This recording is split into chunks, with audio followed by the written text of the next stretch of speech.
क्या महिला मित्र भी आपके जीवन में कभी आईं? वो कि भागलपुर के रनुचक जगह है एक, वहाँ से अब तक का मतलब पूरा सफ़र कैसा रहा सर? बिहार में जबरा विवाह का ज़्यादा प्रचलन था कि लड़का अच्छा है, पकड़ के जबरा शादी करवा देते थे, ऐसा कुछ बोला जाता था। इससे बड़ी चीज़ कि झारखंड बनने के बाद यहाँ नक्सल पूरी तरह से प्रभावित रही, विकास में बाधा बनी रही, सबसे बड़ी चीज़ नक्सल। तो नक्सल से जब आपके ही कार्यकाल के दौरान अभी तक देखा जाए, तो जहाँ-जहाँ आप गए हैं सर, हम एक आर्टिकल पढ़ रहे थे उसमें था कि धीरे-धीरे नक्सल कम होते गए आपके जिले में जहाँ-जहाँ आप रहे। देखिए,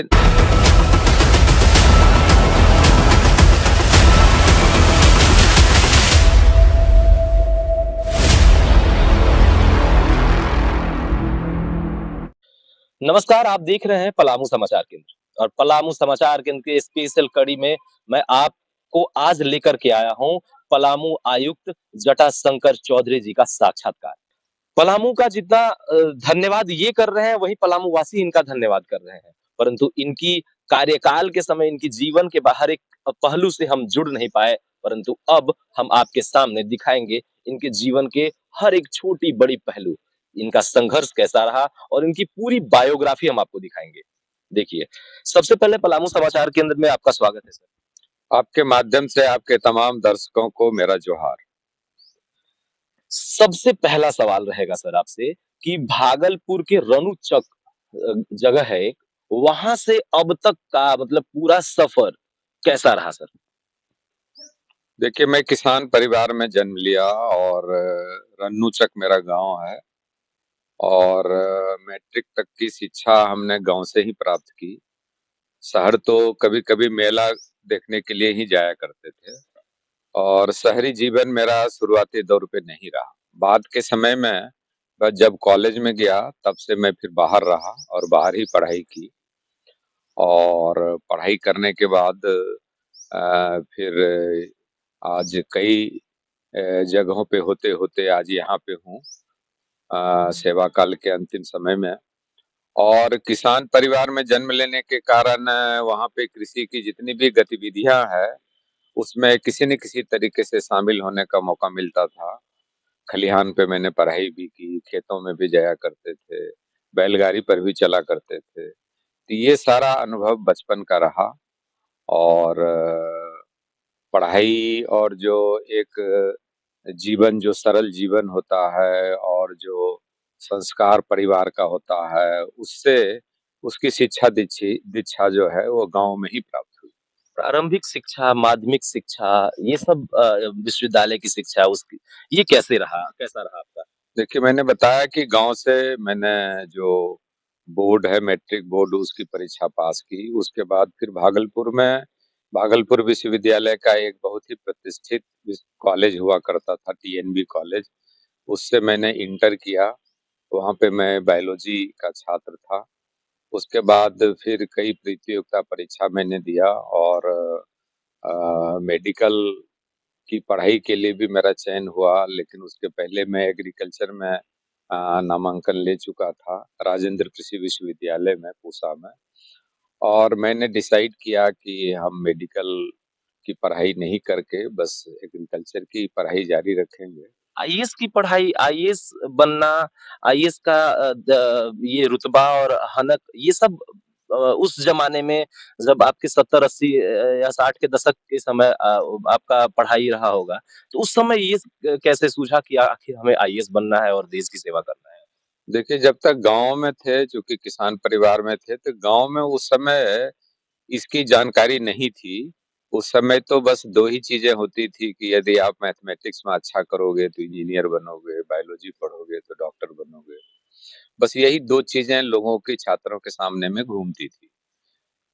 फिर जब हम कृषि में पढ़ाई जारी रखे और मेडिकल मैंने छोड़ दिया, तो उस समय मैंने ये निर्णय लिया था कि अब यहाँ के बाद हम दिल्ली जाएँगे, वहाँ पे मास्टर डिग्री करेंगे और वहीं पे यूपीएससी की भी तैयारी करेंगे। उसी समय इसका ज्ञान हुआ। लेकिन दुर्भाग्यवश सत्र विलंब हो गया साइन डाई होने के चलते और मैं वहाँ पे एडमिशन नहीं ले पाया और उसी यूनिवर्सिटी में फिर मैंने प्लांट ब्रीडिंग एंड जेनेटिक्स से एमएससी की और उसी यूनिवर्सिटी में हमको बीएससी एजी में भी यूनिवर्सिटी गोल्ड मेडल मिला और एमएससी एजी में भी गोल्ड मेडल मिला। और उस समय के तत्कालीन महामहिम राज्यपाल के हाथों से मुझे सम्मानित होने का अवसर प्राप्त हुआ। परिवार में कौन-कौन से लोग हैं अभी और उस समय आपके सहयोग में रहते थे? जैसे पहले के ज़माने में संयुक्त परिवार हुआ करता था। दादी, बुआ, मामा-मामी, अभी ये सब धीरे-धीरे क्षीण होते जा रहे हैं, कहीं न कहीं देखा जाए तो। उस ज़माने और इस ज़माने में क्या अंतर है आपके जीवन में? देखिए, मेरे जीवन में मेरी चूँकि गाँव की जो जीवन शैली होती है, उसमें गाँव में अपना घर तो होता ही है, माता-पिता होते हैं, बहनें होती हैं।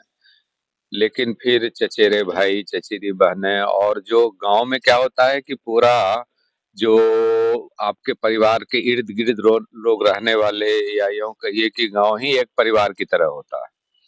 तो उस तरह का जीवन मिला मुझे और हम सभी भाइयों-बहनों में सबसे छोटे थे और कितने भाई-बहन थे आप? मेरी हम कुल 6 बहनें थी, उसके बाद हम भाई थे। सबसे छोटे थे और पढ़ाई जो थी उस समय मेरे माता-पिता का भी ये नहीं था कि पढ़ना ही है चूँकि वो स्कूल में शिक्षक से कहा करते थे कि इसको कोई मारने-पीटने की ज़रूरत नहीं है पढ़ाई के लिए, इसको पढ़ना होगा तो पढ़ेगा, नहीं पढ़ना होगा तो नहीं पढ़ेगा। तो इसके कारण क्या था कि मेरे पढ़ने का कोई नियत समय नहीं होता था, कभी हमको मन किया तो पढ़े और नहीं मन किया था तो हम नहीं पढ़ते थे। और फिर हमको कोई दबाव नहीं देता था, बचपन से दबाव किसी ने मुझे नहीं दिया। हाँ, लेकिन लिहाज़ ज़रूर था, संस्कार एक ज़रूर था, तो बड़ों का लिहाज़ करते थे, शिक्षक का लिहाज़ करते थे। और मुझे याद है कि कभी-कभी मैं स्कूल नहीं जाता था, तो मेरी माँ चुपके से मेरे शिक्षक को खबर कर देती थी और फिर शिक्षक चले आते थे हमको ले जाने के लिए। मुझे पता नहीं चलता था उस समय बचपन में कि शिक्षक को कैसे पता चला कि मैं यहाँ पे खेल रहा हूँ। फिर मुझे कहते थे कि चलो और मैं आगे-आगे और पीछे-पीछे हमारे जाते थे, स्कूल जाते थे। और पढ़ाई में चूँकि अच्छा था इसलिए सभी शिक्षकों से बहुत सम्मान मिलता था बचपन से ही और फिर दिनों-दिन समझ में आई आई। मुझे तो इंटरमीडिएट के बाद समझ में आई कि पढ़ाई को सीरियसली लेना। इंटरमीडिएट तक तो खेल-खेल में ही पढ़ते रहे, थ्रू आउट मेरा अच्छा रैंक रहा, लेकिन इंटरमीडिएट के बाद मैं सीरियस हुआ पढ़ाई के प्रति। बिहार आईएएस, आईपीएसओ का उपज कहा जाता है। बिहार में निश्चित रूप से काफ़ी प्रतिभा है, लोग सक्रिय भी हैं और यदि आपके पास प्रतिभा है और सक्रिय रहेंगे, तो सफलता निश्चित रूप से मिलती है। और यही कारण है कि बिहार से बहुत सारे आईएएस, आईपीएस ऑफ़िसर जो है, देश के सभी राज्यों में कार्यरत हैं और बिहार को कहा जाता है कि वहाँ पे आईएएस और आईपीएस को पैदा किया जाता है। सर, ये सब चीज़ से इतर थोड़ा-सा निजी जीवन में जाएँगे, बैचलर लाइफ़ कैसा रहा आपका? बैचलर लाइफ़ जो है वो काफ़ी अच्छा रहा। उस समय तो इस विद्यार्थी जीवन में संघर्ष होता है, चुनौतियाँ होती है पढ़ने की और जब हम ग्रेजुएशन में भी पढ़ते थे तो उस समय पहले ही ट्राइमेस्टर में हम सबसे अच्छा अंक प्राप्त किए, उसके बाद फिर वो खराब नहीं हो इसके लिए ऑलवेज़ सीरियस रहता था और उसको मैं मेंटेन कर पाया और दोस्तों से बातें भी करते थे और लेकिन पढ़ाई के कॉस्ट पे नहीं कभी भी। और कभी-कभी ऐसा होता था कि यदि कल एग्ज़ाम है और आज 7-8 बजे तक घूमते रहे, लोगों से बात करते रहे, तो फिर जब पढ़ने बैठते थे, तो जब तक पढ़ाई पूरी नहीं करते थे, तब तक पढ़ते रहते थे। क्या महिला मित्र भी आपके जीवन में कभी आईं? वैसा कोई वाक़या नहीं था चूँकि मेरी शादी जो है वो ग्रेजुएशन के दौरान ही हो गई थी। लेकिन उस समय आपको जो लड़कियाँ कम भी पढ़ा करती थी। आज के समय में बहुत लोग पढ़ते हैं, लेकिन मेरे साथ भी कुछ लोग पढ़ती थी, लेकिन सबों से एक सामान्य संबंध था। और चूँकि पढ़ने में हम अच्छे थे, तो सभी लोग हमसे बात करते थे और पढ़ाई के संबंध में हम उनको जो भी है उनको बताते भी थे, गाइड भी करते थे। और आज के समय में भी जो लोग हमारे साथ पढ़ते थे, उनसे भी आज भी बातें होती हैं, सभी अच्छे-अच्छे जगहों पे है। कल भी एक मुज़फ़्फ़रपुर यूनिवर्सिटी में जो प्रोफ़ेसर है अभी, उसने मुझे फ़ोन किया था। तो बातें होती हैं और अ, उस समय भी अ, वैवाहिक जीवन के बारे में थोड़ा बताएँ दर्शकों को। वैवाहिक जीवन भी काफ़ी सफल है और सफल रहा। और शादी चूँकि पहले हो गई थी, पहले तो शादी हो ही जाती थी, पहले इस तरह का बिहार में जबरा विवाह का ज़्यादा प्रचलन था कि लड़का अच्छा है, पकड़ के जबरा शादी करवा देते थे। ऐसा कुछ बोला जाता था। ये है, लेकिन अब ये प्रथा जो है ना, अब आपको देखने को नहीं मिलेगी। पहले जो कम पढ़े-लिखे लोग होते थे, उसमें ये प्रथा होती थी हमारे ज़माने में, लेकिन आज के समय में वैसी स्थिति देखने को नहीं मिलती है। आईएएस बनने के बाद आपका कार्यकाल कैसा रहा और कहाँ से कहाँ तक रहा पूरा? थोड़ा बताएँगे?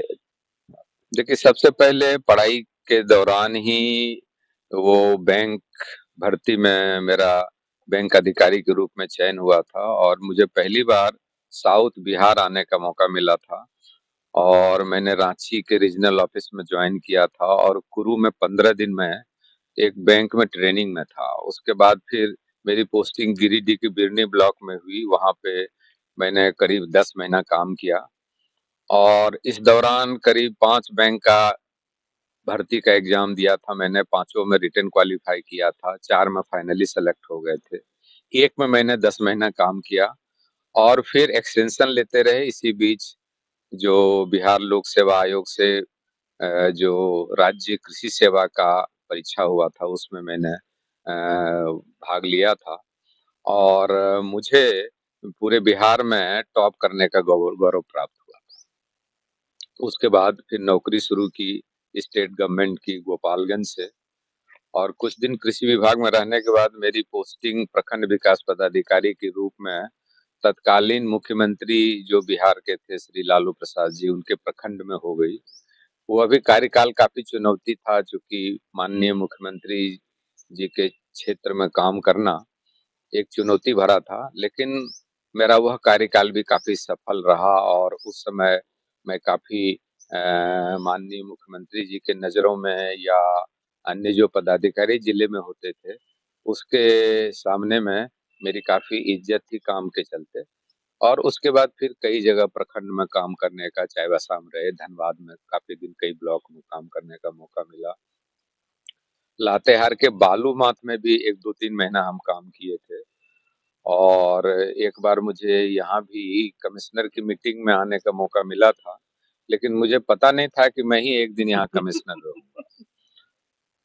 वक़्त का पहिया घूमता है, किसको क्या करना है, नहीं करना है, ये पता नहीं होता है। पहले मुझे ये पता नहीं था कि आज यहाँ मैं आपसे मिलूँगा, आज ये पता नहीं है कि कल मैं कहाँ किससे मिलूँगा। फिर घूमते-घूमते फिर मैं फिर पुनः कृषि विभाग में वापस हुआ, फिर कृषि का कार्य करना शुरू किया। बहुत सारे कार्य मैंने किया, आत्मा सिस्टम को स्थापित किया। राज्य में जो धान की पैदावार है, उसको हमने हाइब्रिड राइस इंट्रोड्यूस करके उसको बढ़ाया। उसके बाद दलहन के क्षेत्र को बढ़ाया, दलहन की पैदावार बढ़ी। जो मोटे अनाज की खेती को हमने प्रमोट किया और जो काफ़ी समय से झारखंड बनने के बाद भी जो कृषि के ग्रेजुएट थे, उनकी नियुक्तियाँ नहीं हो रही थी, उसके लिए हमने कॉन्ट्रैक्चुअल नियुक्तियों का द्वार खोला और मुझे कम से कम ढाई 3 हज़ार लोगों को नियुक्त कराने का गौरव प्राप्त हुआ। हमने हमारे समय में ही हमने बीएलडब्ल्यू 17-1800 की नियुक्ति कराई थी। उसके बाद फिर जो BTM, ATM, PD, deputy PD जो आत्मा में होते हैं, जो एनएफएसएम में टेक्निकल असिस्टेंट होते हैं, कई लोगों की नियुक्तियाँ कराई और काफ़ी साफ-सुथरे ढंग से हुआ, जो लोग अभी भी काम कर रहे हैं। और फिर लोगों की ट्रेनिंग कराई, झारखंड नया राज्य बना था, ट्रेनिंग की व्यवस्था नहीं थी, उसके लिए बहुत सारी किताबें बनाई और काम करने का नतीजा नतीजा ये हुआ कि राज्य को 4 बार कृषि कर्मण पुरस्कार भारत सरकार से मिला और उसमें मेरा महत्वपूर्ण योगदान रहा, वो मेरे लिए संतोष का विषय है। और कृषि विभाग में काम करने का नतीजा ये हुआ कि भारत सरकार के पदाधिकारियों के नज़र में मैं रहा और 2 बार भारतीय डेलीगेशन का पार्ट बन के मैं विदेशों में भी गया। एक बार मुझे भारतीय जो अंतर्राष्ट्रीय धान अनुसंधान केंद्र फिलीपींस मनीला में है, वहाँ जाने का मुझे मौका प्राप्त हुआ। 10-15 दिन वहाँ पे जाके रहे। वहाँ के वैज्ञानिकों से मिले, वहाँ क्या काम हो रहा है उसको देखने का मौका मिला। उसके बाद एक बार फिर डेलीगेशन के साथ मुझे बांग्लादेश जाने का मौका मिला, जिसमें कि भारत सरकार का वो डेलीगेशन था कि उसमें कैसे दोनों जगह के अच्छे प्रभेदों को हम लोग बिना बहुत बड़ी प्रक्रिया अपनाए हुए एक दूसरे देश में ले जा सकते हैं और किसान को उसका लाभ मिल सकता है। मैं जब कृषि में काम कर रहा था उसी समय मैंने एमबीए किया आपको बीआईटी से, फिर मैंने पीएचडी की और वो करते-करते फिर मेरा भारतीय सेवा प्रशासनिक सेवा में चयन हो गया और मैं भारत कृषि सेवा का पहला पदाधिकारी था राज्य में, जो कि भारतीय प्रशासनिक सेवा में आने का मौका प्राप्त हुआ। मैं जाने के लिए तो उसी समय सोचा था, लेकिन उस समय मैं एग्ज़ाम ही नहीं दे पाया। लेकिन चूँकि मेरी डेस्टिनी यहाँ होनी थी, इसलिए फिर घूम फिर के मैं यहाँ आ गया। यहाँ आने के बाद डायरेक्टर एग्रीकल्चर सरकार ने मुझे बनाया, वहाँ 2 साल काम करने का मौका मिला। फिर मेरा ट्रांसफ़र जो है होम डिपार्टमेंट में हुआ। वहाँ पे हम prosecution, forensic lab, law and order, disaster management 4 महत्वपूर्ण चीज़ देखा करते थे। जेल आईजी भी रहने का मौका मिला बहुत कम दिनों के लिए। लेकिन कुछ चीज़ें थी, मैंने कुछ कराई की थी जिसके लिए फिर हम जल्दी ही हटा दिए गए वहाँ से। फिर कुछ दिनों तक मुझे रजिस्ट्रार कोऑपरेटिव के रूप में काम करने का मौका मिला, डायरेक्टर एनिमल हस्बेंड्री के रूप में काम करने का मौका मिला। उसके बाद वहाँ से मैं उपायुक्त सिमडेगा बनाया गया, फिर सिमडेगा पहली बार उपायुक्त बने। हाँ, बिल्कुल।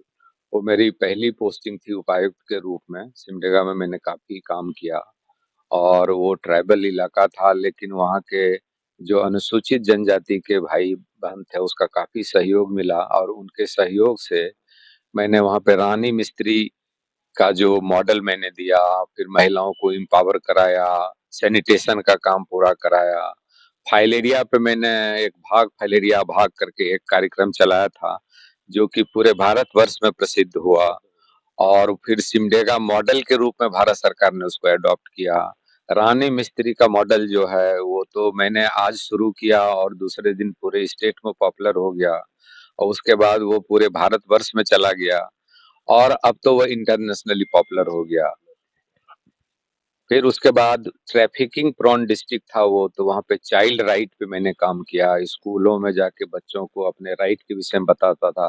क्योंकि आप सुने होंगे कि सिमडेगा में लड़कियों का ट्रैफिकिंग होता है, तो उसको रोकने के लिए मैंने फिर जो विलेज में रजिस्टर बनाया, सभी लोग जो बाहर रहते हैं उसको उसका रिकॉर्ड बनवाना शुरू किया। मैं डाइन हत्या जो आप सुनते हैं, मैं मैं हर मैंने क्या किया वहाँ पे कि सभी लोगों से समन्वय स्थापित करके ओझा गुनी को भी अभियुक्त हम बनाना शुरू शुरू किए और हम क्लियर कट मैसेज देते थे प्रशासन की ओर से कि डाइन बिसाही का हत्या होगा तो हत्या करने वाले तो जेल जाएंगे ही, ओझा गुनी जिसके कहने से डाइन बिसाही की हत्या होती है उसको भी जेल भेजेंगे। मेरे बोलने और मेरे एसपी के बोलने का ये रिजल्ट हुआ कि मेरे रहते एक भी डाइन हत्या सिमडेगा में नहीं। उसके बाद उस समय खूंटी में जो आंदोलन था, आपको जो गांव में लोग नहीं जाने देते थे, तो वो आंदोलन सिमडेगा इधर भी जाने की कोशिश करता था, लेकिन हम लोग सचेत थे और उसको हम लोगों ने अपने जिले में नहीं आने दिया। मलेरिया पोटौन डिस्ट्रिक्ट था, मलेरिया के विषय में हम लोगों ने काफ़ी जागरूकता फैलाई, उसके चलते मलेरिया के इंसिडेंस में कमी आई। फिर महिलाओं को केंद्रित करते हुए हमने जो रानी मिस्त्री बनाया था, उससे हमने प्रधानमंत्री आवास योजना बनवाना शुरू किया। उससे महिलाओं की आमदनी बढ़ी और उसके कॉन्फिडेंस में बहुत बड़ा चेंज आया। यूँ कहूँ तो महिला और बाल विकास के लिए आप ज़्यादा जागरूकता दिखाते रहे हैं अपने कार्यकाल के दौरान। हाँ, जब उपायुक्त के रूप में काम कर रहे थे, तो चूँकि आप देखेंगे कि जो अनुसूचित जनजाति समाज होता है, उसमें महिलाएँ ज़्यादा एक्टिव होती हैं। जो गाँव में पुरुष होते हैं, अधिकांश उसमें जो हरिया दारू पीने की प्रथा है, तो उसके चलते वो निष्क्रिय दिखेंगे, लेकिन महिलाएँ काफ़ी एक्टिव सजग होती हैं और पूरे परिवार की ज़िम्मेदारी सँभालती हैं। तो मैंने सोचा कि उसको केंद्रित करके यदि हम काम करें तो इस क्षेत्र में लोग आत्मनिर्भर होंगे और उसको फ़ायदा होगा। और फिर मैंने मेंस्ट्रुअल हाइजीन पे वहाँ पे काम किया। करीब 1 लाख लोगों को उसके लिए प्रशिक्षित किया और फिर मैंने उदयपुर से संस्था बुला करके हम लोग कपड़े का सैनिटरी पैड जो है उसको इंट्रोड्यूस कराया, ताकि जो बाज़ार के सैनिटरी पैड गरीब आदमी नहीं खरीद नहीं सकते हैं। कर सकते। तो इस तरह का जो धरातल पे उतरने वाली चीज़ें हैं, उसको वहाँ करने का मौका मिला और जनता दरबार काफ़ी वहाँ इफ़ेक्टिव होता था। आज भी लोग याद करते थे, करते हैं लोग। मैंने ट्रैफ़िकिंग से जो बाहर फँसे हुए थे, कई लोगों को मैंने गुप्त सूचना मिली, उसको मुक्त कराया और हर सोमवार को लोगों से मिलते थे और उनके सामने में ही उनकी समस्या दूर करते थे। सबसे बड़ी चीज़ कि झारखंड बनने के बाद यहाँ नक्सल पूरी तरह से प्रभावित रही, विकास में बाधा बनी रही। सबसे बड़ी चीज़ नक्सल। तो नक्सल से जब आपके ही कार्यकाल के दौरान अभी तक देखा जाए, तो जहाँ-जहाँ आप गए हैं सर, हम एक आर्टिकल पढ़ रहे थे उसमें था कि धीरे-धीरे नक्सल कम होते गए आपके जिले में जहाँ-जहाँ आप रहे। देखिए, नक्सलिज़्म जो है ना, वो यदि अज्ञानता है और लोगों के हाथ में यदि काम नहीं है, तो उसके चलते जो बच्चे हैं, वो भटक के जाते हैं उधर। आज के समय में आप देखेंगे कि जो युवकों में भटकाव हो के, चूँकि अभी पढ़ाई हो रही है, सभी लोग पढ़ रहे हैं, तभी कोई नक्सली दस्ते को बहुत कम लोग उसको जॉइन करते हैं, जिससे कि वो मूवमेंट कमज़ोर पड़ रहा है। और विकास की बातें यदि होंगी, यदि सभी लोगों को रोज़गार मिलेगा, लोग मुख्य धारा से जुड़ेंगे, तो धीरे-धीरे उधर जाना बंद करेंगे। और आप पलामू में भी देखते हैं कि पहले जितना था, धीरे-धीरे वो कितना कमज़ोर हो रहा है और इधर की जो उपलब्धि रही, पुलिस जो पैरामिलिट्री है, प्रशासन के सहयोग से उन्होंने आपको जो गया और पलामू के एक्सिस पे चक्रबंधा पहाड़ है, उसको मुक्त कराया। बूढ़ा पहाड़ हम लोगों ने जो छत्तीसगढ़, गढ़वा और लातेहार एक्सिस पे है, उसको मुक्त कराया। और अब छिटपुट कहीं वारदातें होती हैं, लेकिन अब स्ट्रॉन्ग होल्ड जो है, वो नहीं है। कल भी कई हथियार बरामद हुए हैं बूढ़ा पहाड़ में और तो इस तरह की गतिविधियाँ यहाँ पे जो है अब कम हो रही है। जैसे-जैसे लोग मुख्य धारा से जुड़ेंगे, तो गतिविधियाँ कम हो रही है। अभी बूढ़ा पहाड़ में हमारे उपायुक्त, जिला प्रशासन की टीम जाके घर-घर जो सरकारी सुविधाएँ हैं, उसको पहुँचाई जा रही है। इधर माननीय मुख्यमंत्री जी का भी आना वहाँ पे हुआ था। तो इस तरह से काफ़ी प्रशासन भी सक्रिय है, पुलिस भी सक्रिय है और लोग भी अब सक्रिय हैं। तो लोगों में भटकाव अब कम देखने को मिल रहा है और धीरे-धीरे ये समाप्त हो जाएगा। क्या-क्या चैलेंजेज़ रहे आपके कार्यकाल के दौरान आपके जॉब पे? देखिए, अब कोई भी काम करेंगे तो चुनौतियाँ तो सामने होती ही हैं, कई तरह की चुनौती होती हैं। एक तो सरकारी सिस्टम में आप देखेंगे कि बहुत सारी रिक्तियाँ होती हैं, लोग कम होते हैं आपके पास। यहाँ भी जब मैं आयुक्त था तो हमारे सचिव की ही पदस्थापन मान लीजिए मेरे पूरे कार्यकाल में नहीं हो पाई, कार्यालय में भी कम लोग थे। लेकिन जितने भी लोग हैं उनसे काम लेना, उसमें कुछ अच्छे भी काम करने वाले हैं, कुछ पूरी क्षमता नहीं रखते हैं, फिर भी उनको साथ लेके काम करना पड़ता है, तो एक वो चुनौती है। दूसरा है क्या कि जो भी लोग हैं उनसे कैसे जुड़ना है, क्योंकि प्रशासन, मेरा मानना है कि प्रशासन अपने आप में काम नहीं कर सकता है जब तक कि लोगों की सहभागिता नहीं हो। तो मेरा स्पष्ट रूप से ये विश्वास है, मेरा मानना है कि यदि प्रशासन का पब्लिक से कनेक्ट होगा, तो प्रशासन की बात पब्लिक समझेगी, पब्लिक का बात प्रशासन समझेगी। दोनों की को अपनी ज़िम्मेदारी निभानी पड़ेगी। और हम समझते हैं कि जहाँ भी हम गए तो इस बात को मैंने जोर दिया कि हम लोगों से कैसे जुड़ें। और यही कारण है कि मैंने जो बहुत बड़ा-बड़ा जो काम हम कर पाए, वो लोगों की सहभागिता से मैंने किया। वो कोई सरकारी योजना नहीं थी। रानी मिस्त्री कोई सरकारी योजना नहीं थी। तो फिर जामताड़ा में थे तो मैंने बोड़ा बाँध प्रोग्राम वहाँ पे शुरू किया। बारिश कम हुई थी, करीब 30% रोपनी हुआ था, किसान बहुत दुखी थे। मैंने सोचा क्या करूँ? मनरेगा से उस समय ट्रेंच कम बंड बन रहा था, तो वो सारी योजनाएँ तो थी ही पानी रोकने के लिए। लेकिन मैंने सोचा कि यहाँ बोड़ा बाँध बनाते हैं। पहले तो मेरे कर्मचारी अधिकारी नहीं समझ रहे थे मैं क्या करने वाला हूँ। मैं 10 दिन का प्रोग्राम चलाया, 3 दिन बोरा जमा किया। लोगों से भी गाँव-गाँव में घूम के मैं भी गया माँगने के लिए। चेंबर ऑफ कॉमर्स से लिए, इंजीनियर से बोरा मांगे हम लोग, 75,000 बोरा जमा किए प्लास्टिक का। उसमें झारखंड में बालू और मोरम की कमी नहीं है, उसको भर भर के हम लोगों ने गांव के बुजुर्ग जोरिया में जिस स्थान पे पानी रुकने की बात बताई वहां पे बांध बनवाया। 10 दिन में करीब 600 बांध हम लोग बनाने में सफल रहे लोगों के सहयोग से, बिना 1 रुपया सरकार का खर्च किए हुए। सिर्फ जाने में जो गाड़ियां चलती होंगी, जो डीजल पेट्रोल खर्चा होता होगा, वही सरकार का खर्च हुआ। लोगों ने उसको इतना सराहा। हमारे लोग कहते थे कि सबके पास बोरा नहीं होगा, तो हम कहे कि बोरा नहीं होगा तो ये तो समझेगा कि बोरा क्यों मांगने आया था, तो उसको ज्ञान होगा। और किसान का कहना था कि हम लोग मिट्टी का बांध कभी बनाते थे तो टूट जाता था, हम लोगों को ये समझ में ही नहीं था कि बोरा का भी बांध बनाया जा सकता है। और वो काफी अच्छा रहा और लोग काफी उससे फायदा हुआ, रोपनी मेरे जिले की बढ़ गई और अब किसान उसको सामान्य व्यवहार में ले आए हैं और अपने से भी कर रहे हैं।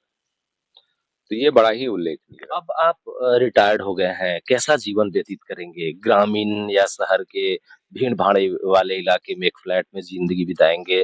जैसा कि हम जानते हैं कि नेपाल हाउस में शायद आप अभी रह रहे हैं, वहाँ रांची में आपका आवास है।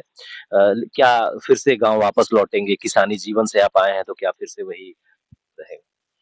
देखिए, किसानों से बचपन से ही लगाव रहा, किसान परिवार में भी जन्म लिया, पढ़ाई भी मैंने कृषि की और कृषि विभाग में मैंने आके बहुत सारा काम किया है। तो पूरे राज्य के किसान हमको जानते हैं झारखंड में। बिहार में भले सभी जिलों में मुझे नहीं जानते होंगे, लेकिन झारखंड में तो ज़रूर जानते हैं। मैंने किसान मित्रों को उस समय चयनित कराया प्रत्येक 2 गाँव पे, तो शायद ही कोई ऐसा गाँव है जहाँ 1-2 मुझे जानने वाले लोग नहीं मिलेंगे। तो वो बहुत बड़ा क्षेत्र है, किसान असंगठित भी है, उसको गाइड करने की भी ज़रूरत है और उसको मुख्य धारा में ला करके काम करने की ज़रूरत है, वो तो बहुत बड़ा एरिया है। उसके बाद जो स्टूडेंट है, स्टूडेंट भी काफ़ी चुनौती उनको होती है। जैसे पलामू का ही लीजिए तो यहाँ पे जो पढ़ाई का उतना संसाधन और उतना सुविधा उपलब्ध नहीं है। मैं पलामू के विषय में मानता हूँ कि यहाँ पे लोग काफ़ी इंटेलिजेंट हैं, लेकिन चूँकि सकारात्मक रूप से वो ध्यान नहीं दे पाते हैं और इसीलिए वो पिछड़ जाते हैं। अन्य प्रमंडल के बच्चे सफल होते हैं, यहाँ के कम होते हैं। तो मैंने यहाँ भी एक प्रयोग किया कि यहाँ जो लाइब्रेरी थी उसको ठीक करने का कोशिश किया और बड़ा ही सकारात्मक परिणाम मुझे दिखा कि अब पहले 100 सवा सौ बच्चे इनरोल थे, अभी करीब 505 बच्चे उसके लिए इनरोल्ड हैं लाइब्रेरी में और 100 डेढ़ 100 बच्चे तो रोज वहाँ जाके पढ़ रहे हैं और उनसे मैं मिलता भी रहता था, तो उनका बड़ा ही उत्साह देख के मुझे लगता है कि आने वाले समय में यदि बच्चों का यह जो रुझान बना रहा, तो पलामू से अच्छी संख्या में लोग सफल होंगे। क्या संदेश देना चाहेंगे आप पलामू वासियों को और कैसा देखना चाहेंगे पलामू को? पलामू प्रमंडल है, यहाँ जो संभावनाएँ हैं पर्यटन की, पर्यटन का क्षेत्र बहुत है, उसको बढ़ाने की ज़रूरत है। पर्यटन में लोगों की सहभागिता बढ़ानी है, जिससे कि बढ़ेगा। जो केरला मॉडल है, उसको इंट्रोड्यूस करने की ज़रूरत है पर्यटन में। किसान यहाँ के काफ़ी नवाचार को उपयोग करते हैं, काफ़ी इनिशिएटिव लेते हैं। यहाँ पे स्ट्रॉबेरी, थाई वैरायटी का अमरूद, पिपरमिंट, काला धान, काला गेहूँ, तुलसी, लेमन ग्रास, क कई चीज़ों की खेती यहाँ पे किसान करते हैं, अपने बल पे करते हैं। तो उसको बढ़ाने से क्या होगा कि नई-नई चीज़ें आएँगी। अभी नीलगाय का प्रकोप बढ़ा है, तो यदि आप मेडिसिनल प्लांट की खेती करते हैं, तो उससे नीलगाय से फसल को नुकसान कम होगा। पानी की समस्या है, यहाँ पे मानसून धोखा देता है, वो किसान के लिए चुनौती है। लेकिन किसानों को उस तरह के फसल का चयन करना चाहिए जिसमें पानी की कम ज़रूरत पड़ती है और यहाँ पे जो संतरा, मौसमी, नींबू, आँवला, बेल इसका बाग लगाने से ये एक बहुत बड़ा हब बन सकता है पलामू और किसानों को काफ़ी फ़ायदा हो सकता है। बहुत-बहुत धन्यवाद सर, जो आप पलामू समाचार केंद्र को अपना बहुमूल्य समय दिए और हम आपसे रूबरू हुए और हम आपकी हर एक चीज़, आपकी हर एक कार्यकाल अपने दर्शकों तक पहुँचाए। आपने जो समय दिया इसके लिए हम धन्यवाद करते हैं।